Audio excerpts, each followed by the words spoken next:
नमस्ते स्टूडेंट्स, मैं मोहित सिंह, प्रवक्ता यांत्रिकी, राजकीय पॉलिटेक्निक महाविद्यालय। इस वीडियो लेक्चर में हम मैकेनिकल डिप्लोमा थर्ड ईयर के subject MA 309 mechanical estimating and costing की जो यूनिट है एस्टिमेशन इन वेल्डिंग शॉप 7 नंबर की यूनिट है। उसके जो 2 टॉपिक है, एक तो एस्टिमेशन ऑफ गैस कटिंग और दूसरा टॉपिक है फैक्टर्स अफेक्टिंग वेल्डिंग कॉस्ट। इनके बारे में पढ़ेंगे। सबसे पहले बात करते हैं गैस कटिंग की। ठीक है, तो गैस कटिंग में क्या होता है कि जो गैस ज्वाला होती है उसकी सहायता से मटेरियल काटा जाता है। गैस ज्वाला मीन्स कि कोई ज्वलनशील गैस है, उसको जला करके हाई टेम्परेचर अटेन करके और जो मटेरियल है उसको उस फ्लेम को उस मटेरियल पे डायरेक्ट करके पिघला करके उस मटेरियल को काटना। ठीक है, तो इसे कहते हैं गैस कटिंग। यानी जो कटिंग प्रोसेस हो रहा है वो किसकी वजह से हो रहा है? जो गैस फ्लेम है उसकी सहायता से। ठीक है, गैस से जो गैस के जलने से जो ज्वाला निकल रही है हाई टेम्परेचर वाली, क्योंकि मटेरियल को कट करना है तो टेम्परेचर बहुत ही हाई रेंज में चाहिए। ठीक है, तो इसलिए इसे कहते हैं गैस कटिंग। तो ये जो गैस फ्लेम है वो जनरली प्राप्त की जाती है ऑक्सी एसिटिलीन जो ज्वाला है उससे। यानी जो गैस वेल्डिंग है, हम गैस वेल्डिंग में काम में लेते हैं ऑक्सीजन का सिलेंडर, एसिटिलीन का सिलेंडर। ठीक है, तो फिर उनको पाइप के द्वारा एक नोज़ल पे मिक्स करके फिर जो ज्वाला प्राप्त की जाती है एसिटिलीन को जलाकर, है ना। तो इसमें एसिटिलीन का भी प्रेशर चाहिए, ऑक्सीजन का भी प्रेशर चाहिए।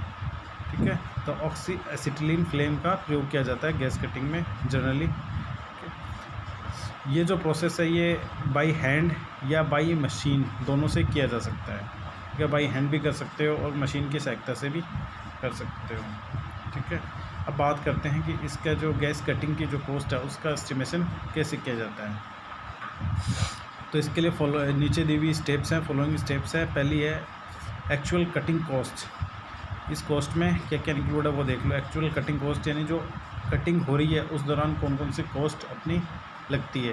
ठीक है, किस किस चीज़ में खर्च आता है। जैसे पहला है कॉस्ट ऑफ मटेरियल है, मटेरियल कौन सा यूज हो रहा है। मोस्टली यहाँ पे ऑक्सीजन यूज़ हो रही है और एसिटिलीन हो रही है। ठीक है, तो कॉस्ट ऑफ मटेरियल में तो ये आ गया, ये एक्चुअल कटिंग कॉस्ट का पार्ट है।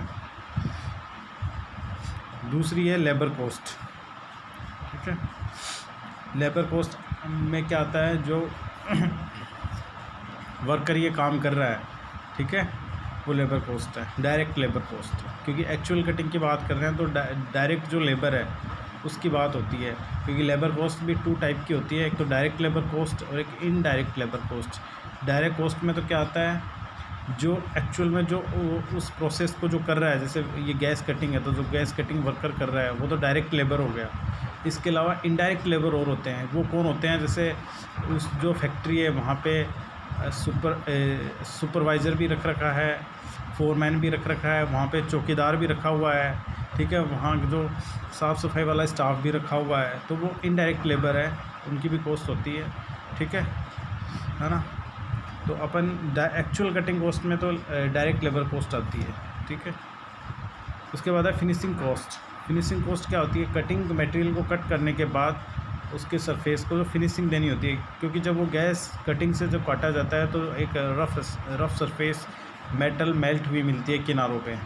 ठीक है, तो उसको साफ़ करना पड़ता है, फिनिशिंग करनी पड़ती है। तो उसके लिए जैसे ग्राइंडिंग की है ना, या कोई अदर प्रोसेस किया है, तो उसमें जो कॉस्ट आ रही है वो फिनिशिंग कॉस्ट है। उसके अलावा तीसरी कॉस्ट है ओन कॉस्ट। ये वो खर्चे हैं जो कटिंग प्रोसेस को करने के लिए अदर आइटम्स या अदर इक्विपमेंट पे खर्च होते हैं। ठीक है, तो ऑन कॉस्ट में वो सारे ओवरहेड शामिल होते हैं जो कटिंग प्रोसेस के लिए आवश्यक है। उसके लिए कुछ भी जैसे जिग फिक्सर आपने तैयार किया है ना, जो अदर वर्कर भी उसमें हेल्प के लिए चाहिए।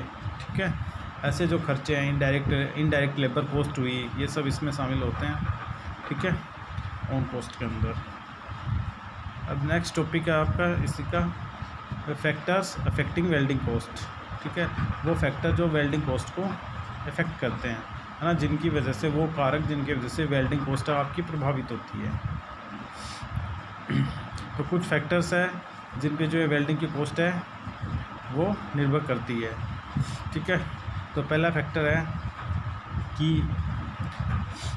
जॉब तथा इक्विपमेंट को करेक्ट पोजीशन में लाने के लिए, उनको सेट करने के लिए, उनको हैंडलिंग करने में जो टाइम कंज्यूम होता है, टाइम खर्च होता है। आप डायरेक्ट तो है नहीं कि उस मटेरियल को जाके वेल्डिंग कर दोगे डायरेक्ट ना, उसको सेट भी करना पड़ता है, मशीन को भी सेटिंग करनी पड़ती है, ठीक है, जॉब को भी फिक्स करना पड़ता है, करेक्ट पोजीशन में लाना पड़ता है। तो उसमें क्या टाइम कंज्यूम होता है ना। ये टाइम कंज्यूम हो रहा है, इसका मतलब जो आपका जो भी ये जो कॉस्ट है उसकी बढ़ती जाती है। लेबर कॉस्ट भी आपकी बढ़ गई, क्योंकि लेबर को तो आपको पैसे देने ही पड़ेंगे, है ना। वेल्डिंग भले ही वो 10 मिनट किया है, लेकिन सेट करने में आपने उसके 20 मिनट खर्च हो गए, तो वो भी आपको उसमें उसको देना पड़ेगा, ठीक है, उसका पैसा। तो इन चीज़ों में इससे क्या होता है, जॉब को सेट करना और इक्विपमेंट को सेट करना, इनको करेक्ट पोजीशन में लाना, इसमें जो टाइम कंज्यूम होता है वो वेल्डिंग कॉस्ट को इंक्रीज़ करता है, यानी वेल्डिंग कॉस्ट इंक्रीज़ होती है। दूसरा फैक्टर है जो फिक्सचर है, उनको फिक्स करने में जो टाइम लगता है, ठीक है। जिग एंड फिक्सचर के बारे में अपन जानते हैं, जो टूल हैंडलिंग या वर्क हैंडलिंग जो इक्विपमेंट डिवाइस है, ठीक है, उनको सेट करने में जो टाइम कंज्यूम हो रहा है, ठीक है, इससे भी वेल्डिंग कॉस्ट इंक्रीज होती है। यानी आपका सीधी सी जो एक थंब रूल है, यदि किसी चीज़ में टाइम लग रहा है तो सीधी सी बात है, कॉस्ट उसकी बढ़ती जाती है, टाइम कंज्यूम हो रहा है तो। तीसरा पॉइंट है rest and fatigue time allowances, ठीक है। तो ये क्या होता है कि जो वर्कर आपका काम कर रहा है, वो जैसे आप 10 घंटे उससे काम करवा रहे हो, तो वो कंटिन्यू 10 घंटे काम नहीं कर सकता, उसको बीच में रेस्ट भी चाहिए और उसके फटीग भी होती है, थकान भी होती है, ठीक है। तो ये अलाउंस मान के चलने पड़ते हैं कि आप जो टोटल कॉस्ट एस्टिमेट कर रहे हो, है ना, तो इस टाइम को भी कंसिडर करना पड़ता है कि, ठीक है।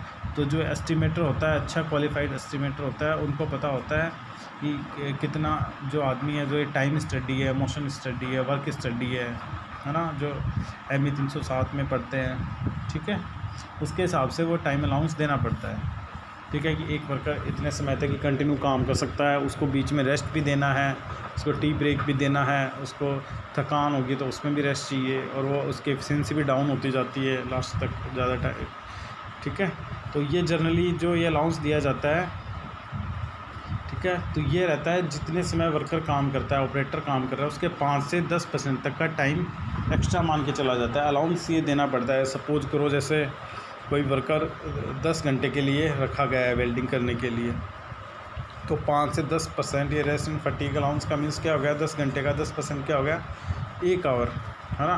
तो आपको मान के चलना पड़ेगा कि जो एक्चुअल वर्क है वो 9 घंटे में ही होगा, ठीक है, वो 1 घंटा उसको ये आपको देना पड़ेगा रेस्ट, है ना, और फटीग की वजह से जो लॉस हो रहा है ना, इससे भी वेल्डिंग कॉस्ट इंक्रीज होती है ना, ये अलाउंस देना ही पड़ता है। नेक्स्ट पॉइंट है चौथा, एक्सेसिव वेल्डिंग, यानी आपने ज़रूरत से ज़्यादा वेल्डिंग कर दी, यानी जो जॉइंट है उसको वेल्ड करने के लिए तो एकदम जो स्ट्रेंथ लानी है उसके लिए वेल्डिंग काफ़ी है, थोड़ी बहुत ही, लेकिन बहुत ज़्यादा कर दी गई है वहाँ, इससे भी क्या होता है, वेल्डिंग की कॉस्ट बढ़ती है, ठीक है। इसके अलावा नेक्स्ट पॉइंट है excessive current is used, means यानी आपने जो इलेक्ट्रिक आर्क वेल्डिंग यूज़ कर रहे हो, तो आप वहाँ पे एम्पियर सेट करते हो, 100 एम्पियर, 50 एम्पियर, 200 एम्पियर, तो आपकी जो रिक्वायरमेंट है, जो प्लेट थिकनेस इसको वेल्ड करना है, ठीक है, उसके हिसाब से आपको करंट यूज़ करनी है, रिक्वायर करंट ही यूज़ करनी है, ठीक है। आप ज़्यादा करंट यूज़ करोगे तो आपके जो बिजली का बिल है वो ज़्यादा आएगा, तो इसका मतलब वेल्डिंग की कॉस्ट बढ़ती जाती है, यानी जितनी रिक्वायरमेंट है उतनी ही करंट अपने को रखनी होती है। तो इस वीडियो लेक्चर में इतना ही। नेक्स्ट लेक्चर में हम जो इनके ऊपर जो न्यूमेरिकल है, सब पे एक न्यूमेरिकल सोल्व कर लेंगे, एक इलेक्ट्रिक आर्क वेल्डिंग पे, एक गैस वेल्डिंग पे और एक गैस कटिंग पे। अब एक जो टॉपिक बाकी रह गया था, इसी में अपन बात कर रहे थे गैस कटिंग की। तो गैस कटिंग के लिए भी एक जो प्री डिटरमाइंड टेबल दे रखी है, जब एस्टिमेटिंग करते हैं गैस कटिंग की कॉस्ट का, तो उसमें यूज़फुल रहती है स्टैंडर्ड, जो अपने को रेट पता चलती है। एग्जांपल के लिए ये टेबल दे रखी है। तो जैसे 3 mm मोटी प्लेट को आपको कट करना है गैस कटिंग से, तो आपको जो नोज़ल है उसका डायमीटर रहता है 0.8 से 1 mm तक का, ऑक्सीजन का प्रेशर है केजी पर सेंटीमीटर स्क्वायर में, वो यदि बाई हैंड कर रहे हो, आपको बताया गया था कि ये जो गैस कटिंग है बाई हैंड भी कर सकते हो, हाथ से भी और मशीन से भी। बाई हैंड कर रहे हो तो आपको ऑक्सीजन का प्रेशर केजी पर सेंटीमीटर स्क्वायर में रखना होता है 1 से लेके 1.65 तक, और यदि बाई मशीन कर रहे हो तो 1 से 2 तक ना केजी पर सेंटीमीटर स्क्वायर में। इसी प्रकार जो कंजप्शन है ना मीटर क्यूब पर आवर में, किसका, ऑक्सीजन का और एसिटिलीन का, क्योंकि गैस फ्लेम कटिंग यूज़ कर रहे हैं गैस कटिंग में, तो एसिटिलीन ऑक्सीजन अपन यूज़ करते हैं ना ज्वाला, हाई टेम्परेचर की ज्वाला प्राप्त करने के लिए। ठीक है, तो वो कितनी कंज्यूम होगी यदि आपको 3 mm मोटी प्लेट को कट करना है। तो बाई हैंड आप यूज़ करते हो तो ऑक्सीजन कंज्यूम होगी मीटर क्यूब पर आवर में वह 1.3 से 1.4 तक, और बाई मशीन कंज्यूम होगी 1.2 से 1.4। इसी प्रकार एसिटिलीन कंज्यूम होगी आपकी बाई हैंड तो होगी 0.2 से 0.25, और बाई मशीन करोगे तो 0.18 से 0.25। ठीक है, कटिंग स्पीड है वो क्या रहेगी मीटर पर आवर में, यानी 1 आवर में कितने मीटर तक कटिंग की जा सकती है। 3 mm मोटी प्लेट है उसकी कटिंग की बात कर रहे हैं, जो पहला इसमें दे रखा है इसकी बात कर रहे हैं इस लाइन की। ठीक है, तो उसमें जो कटिंग स्पीड रहेगी बाय हैंड तो रहेगी 30 से 45 मीटर पर आवर, 1 घंटे में आप 30 से 45 मीटर लंबी जो 3 mm की प्लेट है उसको कट कर सकते हो, और बाई मशीन आप कर सकते हो 30 से लेकर 50 तक। इसी प्रकार नेक्स्ट दे रखा है आपको 5 mm की थिकनेस वाली प्लेट को काटना हो तो 10 mm की थिकनेस की जो प्लेट है उसको काटना हो तो 15 mm की थिकनेस वाली प्लेट को काटना हो तो 25 mm मोटी जो प्लेट है उसको काटना हो तो। ठीक है, तो धन्यवाद स्टूडेंट्स, इस वीडियो लेक्चर में इतना ही।